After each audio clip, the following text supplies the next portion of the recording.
하나님을 예배하는 우리 모든 성도님들 위해 하나님의 은혜와 평강과 기쁨이 넘치시기를 주님의 이름으로 축원합니다. 오늘은 종려주일입니다. 예수님께서 십자가에 못 박혀 죽으시기 위해서 예루살렘에 입성하신 날입니다. 찬송가 147장에 보면 거기 너 있었는가 이란 찬송가가 있습니다. 그 가사를 보면 거기 너 있었는가 그때에 주가 십자가에 달릴 때 오 때로 그 일로 나는 떨려 거기 너 있었는가 그때에. 여러분, 이 찬송은요 흑인 연가입니다. 한 무명의 흑인 노예가 예수를 섬기며 갈릴리에서부터 여자들이 십자가에 달린 예수를 울면서 쳐다본 그 광경을 생각하면서 이 찬송가를 지었다고 합니다. 여러분, 이 찬송은요 한 가지 질문을 우리 마음속 깊은 곳에 던져주고 있습니다. 거기 너 있었는가? 예수님께서 십자가에 달리시던 그 자리에 모진 고통을 당하시던 그때 나는 어디에 있었는가? 그 현장에 없었다 하더라도 오늘 우리는 그 의미와 그리고 은혜 안에서 거기에 있어야만 하는 것입니다. 예수님께서 십자가에 달리신 그 순간 그 자리에 있었던 많은 사람들이 있었습니다. 우리는 그들의 모습을 통해서 우리 자신들의 모습을 돌아보는 시간이 되어야 됩니다. 첫째로 로마 병정들이 있었습니다.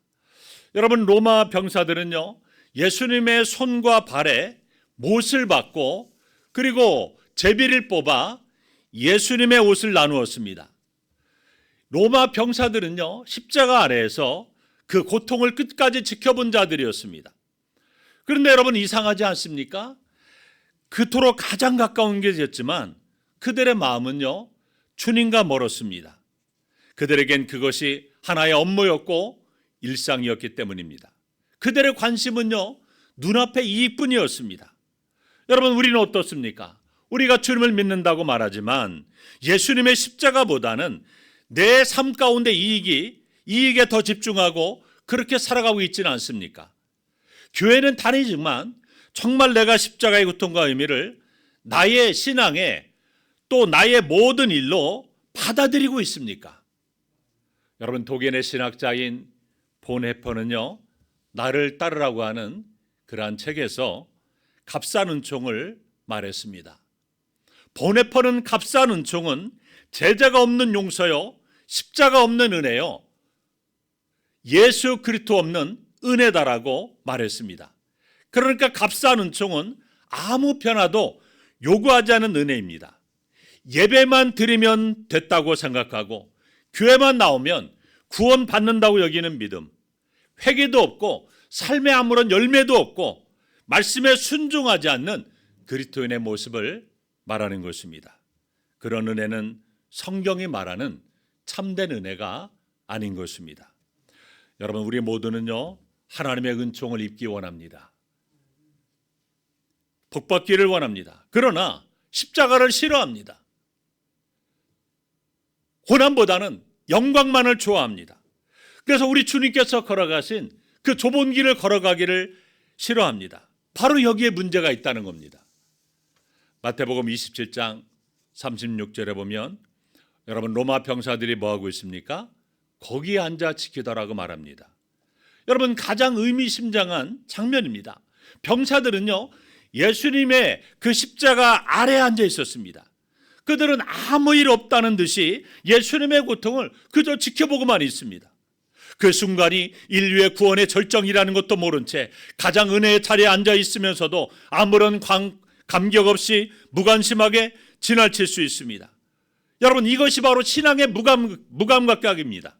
마찬가지로 여러분, 우리가 교회 나와 있지만 그냥 아무런 생각 없이 그저 예배만 드린다면 여러분, 로마 병사들과 다를 바가 무엇이 있겠습니까?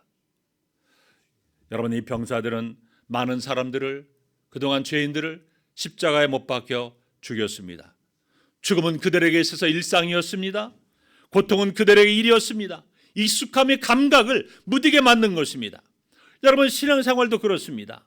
매주 드리는 예배, 자주 듣는 복음, 무의식 중에 부르는 찬송, 매년 맞이하는 고난주간, 처음에는 감사와 감격이 흘러넘쳤지만 언젠가부터는 이것이 습관이 되고 일상이 되고 감격이 사라졌습니다. 예배의 매너리즘에 빠지고 말았습니다. 여러분, 십자가 앞에 앉아 있으면서도 그냥 아무런 생각 없이, 아무런 감각 없이 지나치고 있지 않은지 오늘 종려 주일을 맞이하여 여러분의 신앙의 모습을 꼭 되짚어 봐야 됩니다. 두 번째는 지나가던 무리들이 있었습니다. 여러분, 지나가는 자들은 어떤 자들입니까? 예루살렘에 유월절을 지키러 온 순례자들입니다. 그들은요, 예수님의 소문을 들어서 잘 알고 있었습니다. 또 기적을 직접 본 자들도 있었을 것입니다.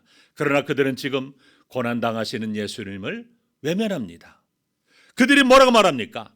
마태복음 27장 39절에서 40절 함께 읽습니다. 시작. 지나가던 자들은 자기 머리를 흔들며 예수를 모욕하여 이르되 성전을 헐고 사흘에 짓는 자여, 내가 만일 하나님의 아들이거든 자기를 구원하고 십자가에서 내려오라. 여러분, 지나가는 무리들은요, 고통받는 예수님을 보고 내가 하나님의 아들이라면 십자가에서 지금 내려오라고 그렇게 비웃고 조롱합니다. 그들은 구원자를 원했지만 십자가의 길은 원하지 않았습니다. 오늘 우리도 얼마든지 지나가는 자가 될 수 있다는 겁니다. 교회는 오지만 내 삶에 예수님이 계시지 않습니다. 예수님의 고난을 기억하는 주간인데도 나의 마음은 여전히 내 생각, 내 삶, 내 감정에 머물러 있다면 우리도 십자가 앞에선 지나가는 그런 자일 것입니다. 내가 하나님의 아들이라면 자기를 구원해보라. 기적만 기대했던 그 군중은 십자가 앞에서 신앙을 떠났습니다. 여러분은 예수님을 정말로 사랑해서 믿습니까? 아니면 축복과 기대만을 그렇게 기대하고 믿습니까? 여러분의 신앙을 점검해 보셔야 됩니다. 세 번째로 대제사장들과 서기관들이 있었습니다. 여러분, 대제사장과 서기관들은요, 당시 유대 종교 지도자들이었습니다. 성전을 관리하고 율법을 가르치고 백성의 신앙을 이끌던 종교 지도자들이었습니다. 그러나 예수님의 고난과 죽음에 가장 앞장섰던 자들이 바로 그들이었습니다. 대제사장들과 서기관들은요, 성전과 율법을 지키는 자들이었지만 정작 그 안에는요, 하나님이 계시지 않았어요. 그들은 기도했지만 자기 뜻만 구했습니다. 그들은 예배했지만 진정한 하나님의 임재를 경험하지 못하고 몰랐습니다. 그들은 성경을 알았지만 말씀의 주인을 거부했습니다. 여러분, 이 모습이 오늘 우리의 신앙에도 경종을 울립니다. 우리도 대제사장이나 서기관들처럼 어떤 종교적인 위선이 가득하다면, 종교적인 껍데기만 있다면 철저하게 회개하고 하나님 앞에 다시금 우리의 신앙을 새롭게 해야 되는 것입니다. 네 번째로 옆에 달린 강도가 있었습니다. 여러분, 골고다 언덕에는 세 개의 십자가가 있었습니다.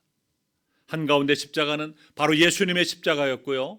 그리고 그 좌우편에 있던 십자가는 두 명의 강도를 위한 것이었습니다. 두 강도 중에 하나가 예수님을 향해서 이렇게 말합니다. 내가 그리스도가 아니냐? 너와 우리를 구원하라. 아주 비방하고 조롱했습니다. 이 첫 번째 강도는요, 아주 예수님과 가까운 거리에 있었습니다. 예수님께서 십자가에 매달려서 계시는 6시간 동안 자기를 죽이는 사람들을 위해서 예수님께서 용서의 기도를 들으시는 기도 소리도 들었습니다. 이 강도는요, 사람들로부터 예수님이 메시아 곧 그리스도라는 소문도 들어 잘 알고 있었습니다. 그러나 그는 예수님이 그리스도라는 사실을 인정하지도 믿지도 않았습니다. 도리어 그는 강도답게 거친 욕설로 예수님을 비방하고 조롱까지 했습니다. 그리고 결국 그렇게 예수님 곁에서 죽었습니다. 그는 자기의 죄 문제를 해결하지 못하고 자기의 죄 때문에 죽어서 영원한 형벌을 받기 위해 지옥에 떨어지고 말았던 것입니다. 그러나 또 한 명의 강도는 어떻습니까? 또 한 명의 강도도 예수님 곁에서 십자가에 매달려 죽어가고 있었습니다. 그는 십자가에 위해서 죽기 직전에 예수님과 만남을 통해서 자기가 죄인이라는 사실을 철저하게 깊이 깨닫고 회개하고 그리스도신 예수님을 구주로 믿게 되었습니다. 그래서 누가복음 23장 40절과 41절 우리 함께 읽습니다. 시작. 하나는 그 사람을 꾸짖어 이르되 내가 동일한 정죄를 받고서도 하나님을 두려워하지 아니하느냐. 우리는 우리가 행한 일에 상당한 보응을 받는 것이니 이에 당연하거니와 이 사람이 행한 것은 옳지 않은 것이 없느니라.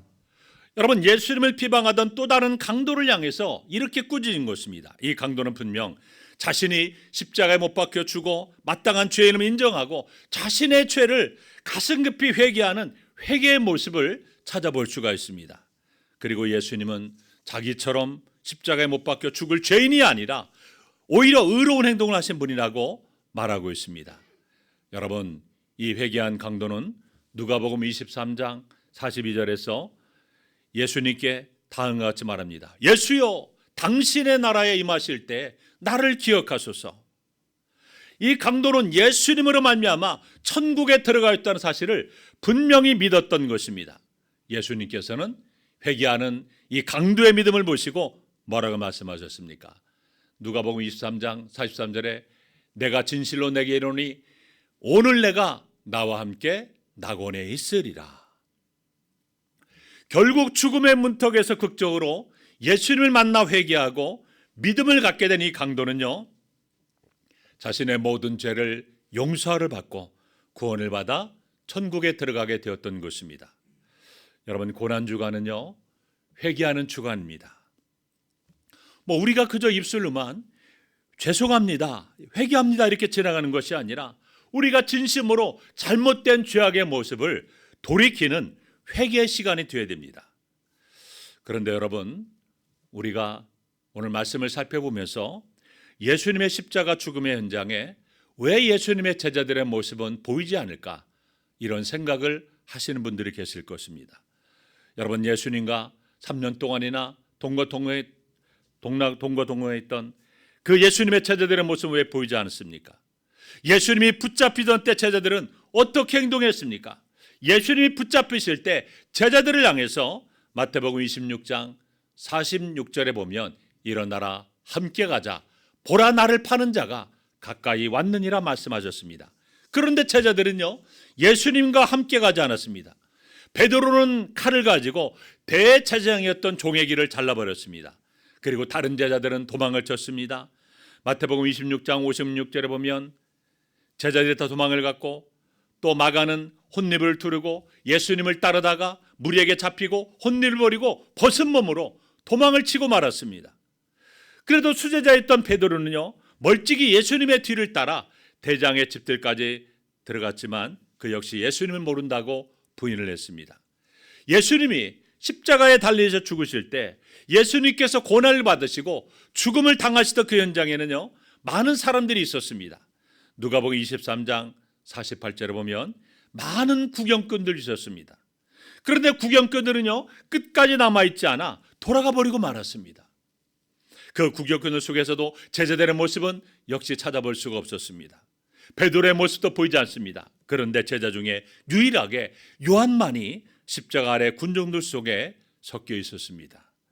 그런데 예수님이 고난을 받으시고 운명하던 그 순간까지 그 현장에 남아있던 그러한 사람들을 소개하고 있습니다. 그들이 누구일까요? 마태복음 27장 55절에 보면 예수를 섬기며 갈릴리에서부터 따라온 많은 여자가 거기 있다라고 했습니다. 끝까지 예수님께서 십자가에 못 박혀 죽으실 때 그 현장에 남아있던 사람들은 제자들이 아니었어요. 예수님의 제자들 중 요한만이 자리를 지키고 있었고 다른 제자들은 다 숨어버리고 말았습니다. 그렇게 호언장담했던 베드로도 주님의 곁을 떠나고 말았습니다. 끝까지 예수님의 고난과 그 죽음의 현장에 자리를 지켰던 사람들은 갈릴리부터 온 여인들이었습니다. 막달라 마리아와 야고보와 요셉 어머니 마리아와 세베대 아들들의 어머니였습니다. 성경은 여인들을 이렇게 소개합니다. 마태복음 27장 55절에 보면 예수를 섬기며 갈릴리에서부터 따라온 많은 여자가 거기 있어 멀리서 바라보고 있다라고 했습니다. 그들은요, 이 여인들은요, 예수님을 위해서 몸을 들이고 물질을 들이고 마음과 시간을 들였던 여인들입니다. 그리고 예수님을 따랐던 여인들이었습니다. 이 여인들은 갈릴리에서부터 십자가 현장까지 따라왔습니다. 예수님을 배반하지 않고 끝까지 따라왔습니다. 이 여인들이 왜 예수님을 섬기며 따라왔습니까? 그것은 예수님을 너무나 사랑했기 때문입니다. 왜 주님을 그토록 사랑했습니까? 주님께 받은 놀라운 은혜 때문에 그렇습니다. 이들은 한결같이 과거에 주님으로부터 놀라운 은혜를 입었습니다. 그 중에 막달라 마리아는요, 7 귀신 들렸다가 자유함을 얻었습니다.